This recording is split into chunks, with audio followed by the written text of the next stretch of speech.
Bom, bom dia. Bom dia a todos. Meu nome é Pedro Zaninetti, eu sou orientando do professor Wagner Porto. Meu trabalho foi desenvolvido pelo Museu de Arqueologia e Etnologia da Universidade de São Paulo e financiado com verba da Fundação de Pesquisa do Estado de São Paulo. Eu tenho colecionado moedas faz mais ou menos uns 10, 12 anos. Eu tenho acumulado bastante moeda, mas também bastante conhecimento sobre esse tema específico, então eu espero que eu não passe do horário, mas esse trabalho aqui ele foi desenvolvido justamente porque eu tinha algumas moedas minhas do período do reinado e eu acabei percebendo que existiam várias modificações na iconografia do rei Vitor Manuel III e da própria iconografia no anverso da moeda. Meus objetivos aqui são demonstrar por meio de imagens o trabalho dos escultores e medalhistas da Casa da Moeda italiana. A partir disso, eu utilizei alguns textos tirados justamente de gravadores, textos tirados desses dos chefes, dos escultores medalhistas que tinham uma escola de medalhas dentro da Casa da Moeda. Demonstrar que existe, como afirma Luciano Canfora, uma infiltração autoritária muito anterior ao regime fascista, que deriva constantemente se inspira no insurgimento, porque o rei ele passa a integrar um motivo de propaganda dentro dessas moedas. Inclusive, sobre o debate anterior, eu gostaria de dizer que eu concordo com o senhor ali que falou sobre a importância da moeda, que a moeda não vai desaparecer, principalmente porque também a moeda é fiduciária e também é um instrumento de propaganda do governo. A partir daqui a gente tem a questão da unificação da Itália. Essa unificação ela foi feita também a partir da unificação dos bancos. Em 1893 é criado o Banco Nacional da Itália. No ano seguinte estoura o escândalo do Banco Nacional com o Francesco Nitti, que era o ministro, que estava pegando dinheiro emprestado, não estava devolvendo para o banco para usar na própria campanha eleitoral. E aqui a gente percebe como uma moeda do Vitor Manuel II ele se desenvolvia, ele possuía aqui a barbicha, o bigode, e aqui a gente tem uma lira italiana feita na cidade de Florença, em 1860. Aqui ele se considera como rei eleito. Esse daqui é um tema que eu achei muito recorrente nessas moedas, é um nó. Esse nó representa a Ordem da Santíssima Anunciação, que ele está presente, inclusive aqui nas partes de baixo. Essa Ordem da Santíssima Associação, da Santíssima Anunciação, ela é uma ordem sagrada dentro da Casa de Savoia, que foi a casa que reunificou a Itália em 1862, mas oficialmente a partir de 1871. E aqui a gente consegue ver o escudo samnita, o escudo sanítico que a Casa de Savoia utilizava. Aqui o brasão da Casa de Savoia. E aqui a gente tem dos dois lados um ramo de carvalho e outro ramo de louro, que também possuem implicações que vêm desde a época do Império Romano. Heráldica, né? Sim. Humberto I ele foi filho do Vitor Emanuel II. Ele herdou esse país unificado, ele teve esse esforço de manter o país unido, só que o Humberto I ele acabou se tornando um rei muito impopular devido à invasão falida da Etiópia, que a Itália perde para o rei Menelik II. E a partir disso você também tem vários protestos em Milão, no norte da Itália, que são protestos contra o aumento do preço dos alimentos. E o Humberto acaba sendo um rei muito impopular. Então ele é assassinado em 1900 e quem assume é o filho dele, Vitor Manuel III. Segundo Antônio Gramsci, quando Antônio Gramsci fala sobre a unificação da Itália, ele fala sobre a ampliação desse estado piemontês, porque a Itália seria representada pela Casa de Savoia, que antigamente seria somente um reino que abrangia a Sardenha e o Piemonte. Com a unificação, esse símbolo passa a ser um símbolo nacional. O rei Vitor Manuel III quando ele ainda não era rei, ele era príncipe de Nápoles. Em 1896 ele passou a figurar nos boletins da Sociedade Numismática Italiana como um membro honorário. Aqui a gente consegue ver Sua Alteza Real, o príncipe de Savoia. Ele também era príncipe de Nápoles, por ser o herdeiro do trono. Mas ele começa a aparecer nos boletins em 1896. Isso vai até 1943, quando você tem a fundação da República Social Italiana e quando você tem a censura do nome do rei, justamente porque foi o rei que mandou prender Mussolini depois da invasão aliada. Aqui a gente pode ver como ele passa a se representar. Em 1908 ele passa a usar um uniforme nas moedas, que foi algo que me intrigou muito. Antes ele estava seguindo o padrão da Casa de Savoia, seguindo o padrão do pai e do avô. A partir de 1908 ele começa a utilizar esse uniforme, um uniforme de oficial do exército. Aqui a gente tem uma moeda de 2 centesimi. Aqui a gente vê aqui a Itália Marinara, que é um tema que também é retirado de Roma Antiga, como a gente pode ver aqui no Denário de Trajano, de 165 d.C. Mais uma vez, Itália Marinara, porque ela representa toda a Itália e ela segura na mão um ramo de louro. Na proa de um navio. Consegui traçar esse uniforme aqui para 2 fatores. Um deles devido à pesquisa da Antonella Mauri. A Antonella Mauri ela descobre que o Luigi Brioschi começou a desenhar novos uniformes para o exército italiano, que estava se modernizando nessa época, e que também seria uma reação da crise de Agadir e a mobilização do ministro Giolitti para uma guerra contra o Império Otomano pela Trípoli. Também você tem nessa época a crise de Agadir, na verdade foi uma crise no Marrocos entre a posse da colônia pela França e pela Espanha, em que a Itália tentava se colocar como mediadora.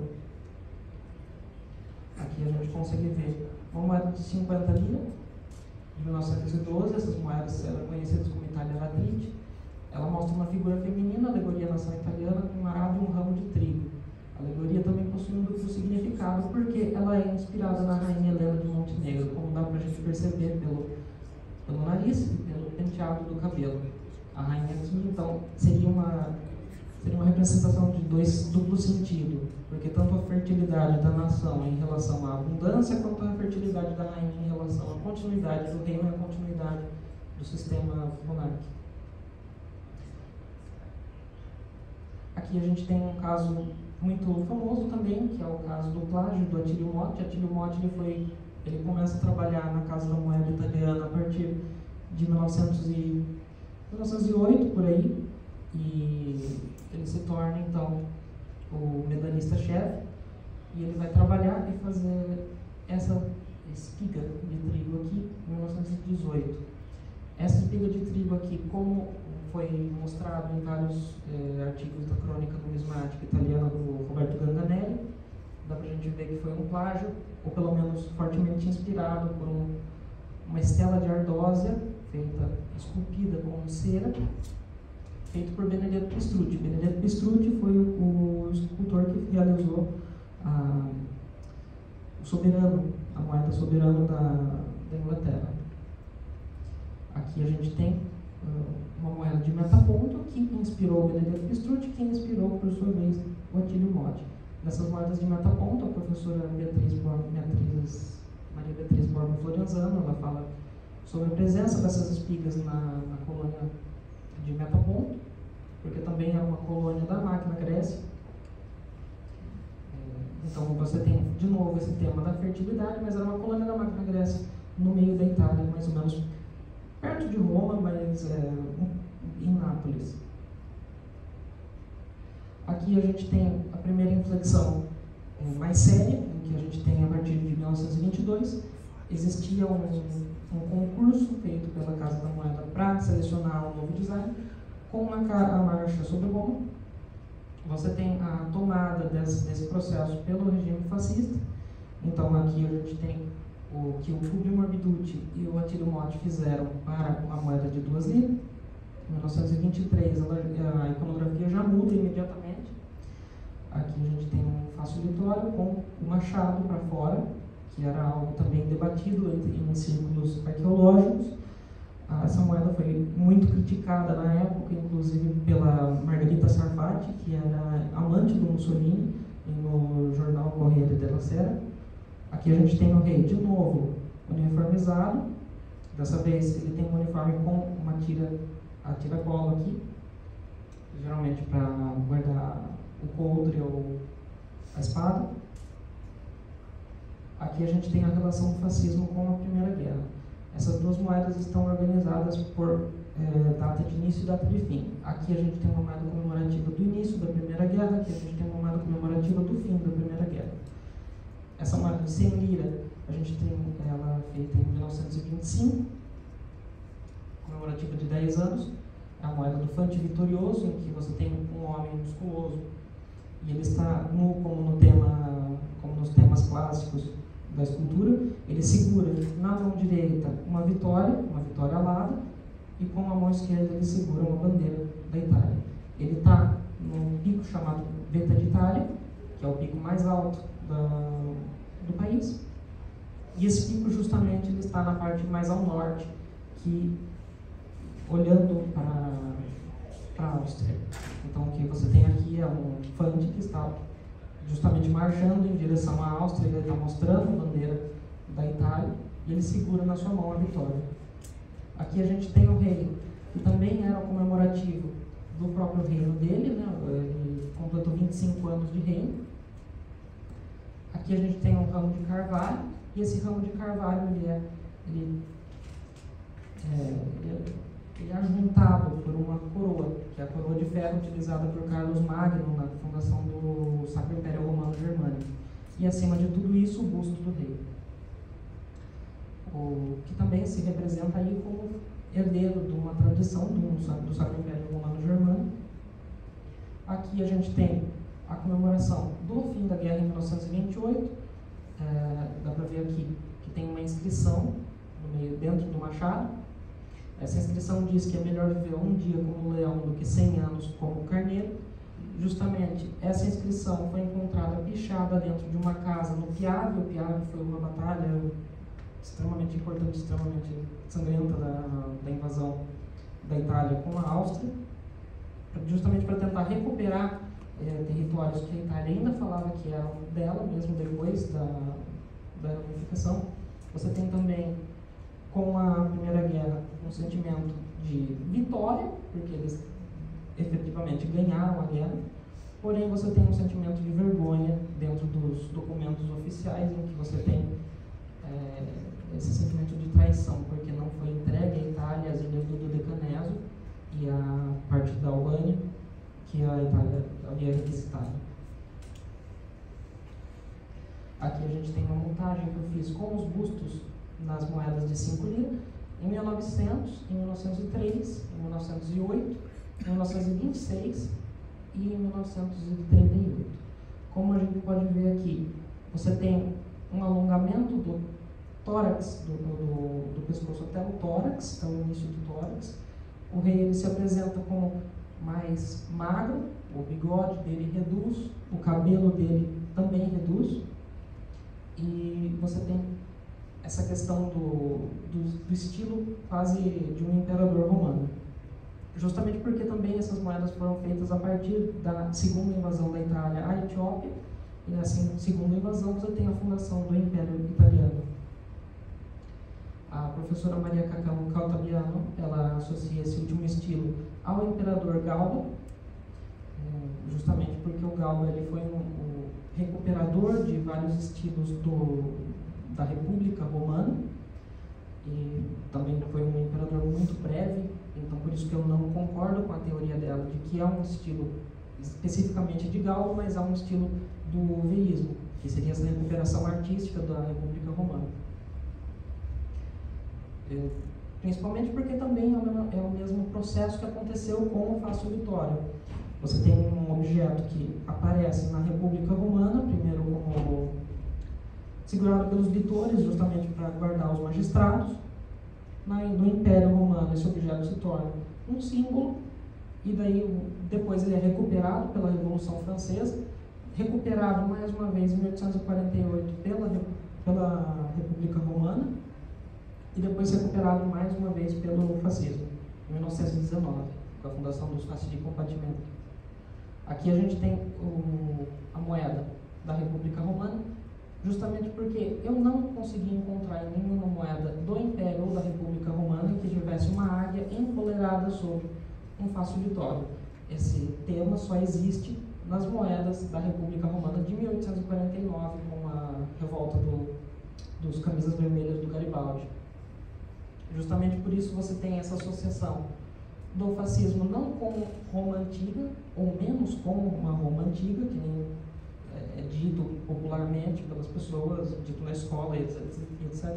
Mas você tem uma associação com um modernismo que a cada vez mais ele se propõe a ser violento, se propõe a ser rápido, justamente, que também é por isso que D'Annunzio e o Marinetti e o Pirandello, essas pessoas começam a se associar com o regime fascista também. A gente tem aqui também a tentativa de sequestro de uma memória, porque a partir de 1927 a moeda de 20 lira foi a primeira a conter um calendário separado. A gente tem aqui o ano em algarismo arábico e aqui em algarismo romano, ano 5. Ano 5º da Marcha sobre Roma, eles passam a contar a Marcha sobre Roma como um calendário separado, e esse calendário aparece na moeda. Justamente aqui eu selecionei uma citação do Jacques Lagoff, que fala que os revolucionários compreenderam a aposta ideológica e logo política que se fazia no calendário. O calendário revolucionário tinha como objetivo romper com o passado, substituir pela ordem e anarquia do calendário tradicional, assegurar a memória da revolução nas gerações futuras.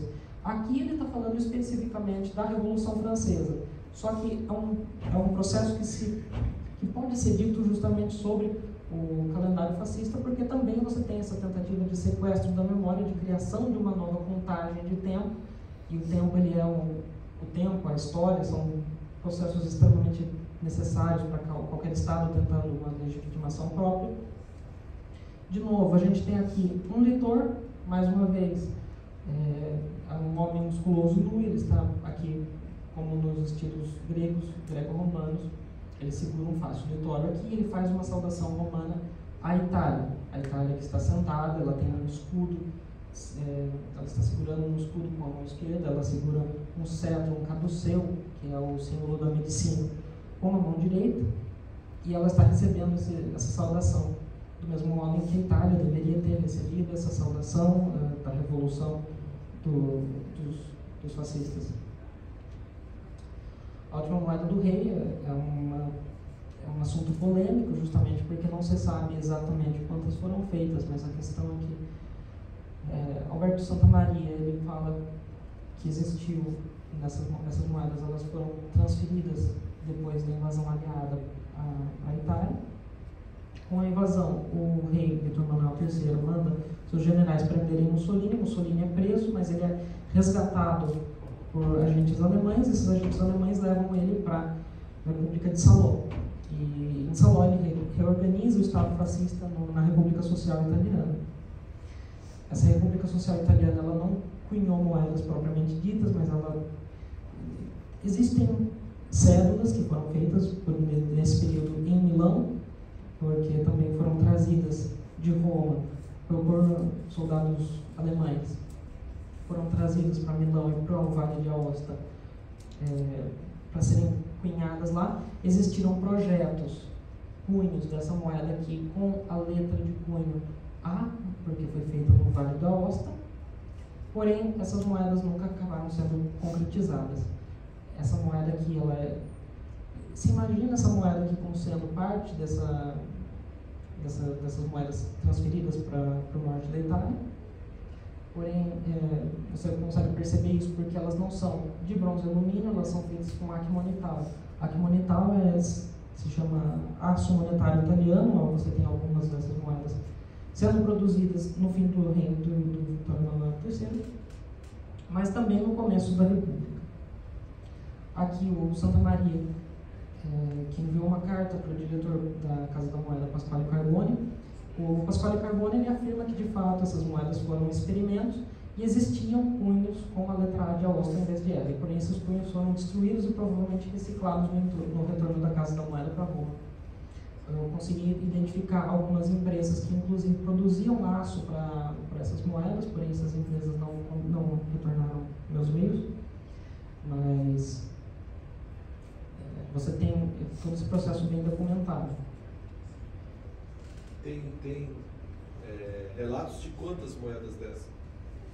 Exatamente, não se sabe muito bem porque algumas foram inclusive levadas. Várias dessas moedas aqui que eu mostrei, que mostram o fascismo, elas foram inclusive levadas por soldados americanos como souvenirs de guerra. Então foram cunhadas talvez algumas provas, seria isso? Se sabe de algumas provas, justamente como essa daqui. Como essa daqui. Mas, segundo o diretor da Casa da Moeda, isso é uma carta de 1958, então é um negócio ainda bem recente a invasão. E, porém, é uma polêmica que ainda não foi fechada pelos numismatas italianos. É algo que eu não consegui ainda localizar exatamente um número exato. Só que essas moedas elas variam bastante. Você tem, por exemplo, o Santa Maria, ele fala que essa moeda aqui de 10 centavos, ela possui 2,63 gramas. O Fábio Gigante, ele fala que são 2,92 gramas. Então você tem... É um negócio muito incerto ainda. Aqui a gente tem moedas que eu consegui encontrar. Inclusive essa daqui eu consegui encontrar dentro de São Paulo mesmo. Você tem alguns encontros de numismática. Aqui a gente tem uma moeda feita com uma contramarca.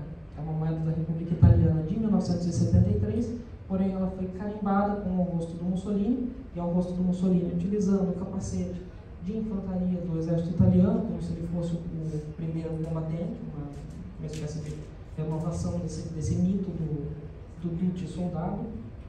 E aqui a gente tem o mesmo tema em que a gente viu com o próprio rei. É a mesma moeda, só que não é de prata, ela é feita de alumínio. E provavelmente ela circulava como souvenirs em círculos fascistas após a guerra. Essa daqui também, acredite-se, essa daqui tem menos informação do que essa daqui. São duas moedas também que seriam necessárias um trabalho de campo enorme. São moedas extremamente, não digo raras, mas são moedas que não tem como você ter muita informação sobre elas, justamente porque parecem ter sido feitas de um modo mais ou menos clandestino. Mas é meio claro que a letra de cunho, ela não é a letra de cunho de verdade, etc. Aqui a gente tem o gravador Romagnoli. O Romagnoli ele foi gravador-chefe da Casa da Moeda pelo período do Império Italiano, foi inclusive o gravador favorito do Império Italiano. Aqui a gente tem a representação dele de uma alegoria da Itália, né, com o Fácio Litório, que está aqui gravado com o símbolo da Casa de Savoia, que inclusive é irônico, porque o símbolo do Fácio Litório foi tomado por muitos anos como sendo um símbolo republicano, inclusive dentro das moedas do Brasil, de R$2,00, as moedas americanas de 10 centavos, acho que até hoje, inclusive. E aqui a gente tem ele reciclando uma espécie de desenho, quando ele depois continuou com o trabalho dele, e ele substitui o Fácio Litório por uma tocha. Aqui a gente tem também a discussão sobre a questão do regime de Mussolini, em que você tem vários colecionadores que atribuem a esse regime uma renovação estética dessas moedas, mas é uma renovação estética anterior ao regime do Mussolini. Aqui a gente tem uma série que foi feita da História da Lira, foi uma série oficial feita pelo Estado italiano. 4 dessas moedas aqui, elas foram feitas durante o reinado do Vítor Manuel III, 2 delas feitas sobre a República. Aqui a gente consegue ver, essa daqui é uma moeda do período fascista. Então a gente tem uma águia e atrás da águia nós temos o Fácio Litório. Aqui a gente tem Vítor Manuel III, rei e imperador. A questão que essa comemoração de uma comemoração traz é que você tem um Estado que não se propõe a reconhecer o próprio passado como sendo algo mais problemático do que simplesmente estético. E reduzir numismática estética é extremamente perigoso, porque nós estamos lidando com Estados, nós estamos lidando com governos, nós precisamos ter um pouco mais dessa consciência. Aqui eu também desenvolvo para esse trabalho a questão da moeda como sendo um monumento circulante. Ela é um monumento justamente porque ela representa a vontade de um governo, ela representa a oficialidade desse governo e a vontade de ser representada perante o seu povo, porém ela não é um monumento no sentido como uma estátua, porque é um negócio que pode circular e ela circula inclusive principalmente dentro da esfera particular, da esfera privada. Aqui a gente tem a questão tirada do Jean Baudrillard, mas também do Paul Ricoeur. O Paul Ricoeur fala sobre a questão do monumento como sendo as moedas não são, ou pelo menos não eram feitas com um efeito duradouro em mente, elas servem à necessidade do presente mesmo que os numismatas insistam em dar-lhe sobrevida. Fora de circulação, a moeda se transforma em mercadoria trocada pela moeda corrente. Assim, a moeda colecionada passa o resto da eternidade dentro do museu, de uma mostra privada ou passando de um imóvel no mercado secundário. De acordo com Jean Baudrillard sobre o objeto antigo, todavia não é nem funcional, nem simplesmente decorativo. Tem uma função bem específica dentro do padrão do sistema. Significa o tempo. Justamente por isso que também a gente tem a tomada do tempo como sendo um fator importante do regime fascista, a partir da circulação de um novo calendário. E aqui a gente tem conclusões. Eu consegui identificar, a partir de 1908, a militarização crescente dentro do Estado italiano como sendo uma inflexão autoritária anterior ao período de 1922 da Marcha sobre Roma. Em 1908 você tem o crescente nacionalismo com a crise na Bósnia, a crise de Agadir, o plano de expansão colonial na Somália italiana também. Em 1908 é o período em que o Império Otomano ele se transforma ainda mais num pária dentro da Europa, justamente por perder os Balcãs e a Grécia. A imediata tomada do projeto numismático pelo novo governo fascista também é extremamente importante, porque é um governo que se entende como sendo um sucessor revolucionário de uma tradição anterior, que essa tradição anterior ela não é o Império Romano especificamente, ela é a Revolução Francesa. A Itália moderna ela trata as moedas do vintênio como moedas de qualquer outro período histórico. Aqui a gente tem a questão sobre a nostalgia estética e a ética do colecionar. E eu não estou querendo fazer aqui um discurso de damnatio memoriae, porque eu tenho essas moedas. Justamente foi por isso que eu comecei a pensar nesse projeto. Mas a questão é que, como colecionadores, eu acredito que nós temos responsabilidades com o objeto histórico que muitas vezes a gente não consegue ver fora daqui. A gente sabe muito bem como as coisas eram na época até porque até hoje em dia você tem a questão dos jornais indo falando que você tem um tesouro dentro da sua gaveta, você pode estar tendo uma fortuna dentro do seu bolso por causa de moeda, etc. E é um negócio irresponsável, um negócio que tem uma mentalidade de bilhete premiado com a numismática. E aqui nós temos o fascismo com a associação moderna, antes que a arcaica. Isso daqui também deriva a partir do fato de que o Mussolini, como sendo primeiro-ministro, ele não poderia aparecer nas moedas. Então ele tinha que sempre estar atrelado ao rei. Então essa mudança fascista ela não se dá justamente por colocar o Mussolini explicitamente nas moedas, mas ela se dá em colocando diversos toques de iconografia nas moedas do período. O mesmo acontece na Alemanha, com o Hitler. E o mesmo acontece na Espanha, com o Franco também. Você tem, inclusive com o Francisco Franco, você tem, em 1937, uma moeda muito parecida com a questão do calendário. Você tem a inscrição do segundo ano triunfante, que é o ano triunfante em que as tropas do Francisco Franco tomam Madrid e se torna o ditador da Espanha. E é uma associação que depois o Franco vai mudar, porque depois ele passa a se transformar numa espécie de de antecessor do rei, mas sucessor de uma tradição monárquica. E eu acredito que é isso. Perguntas? Pode fazer?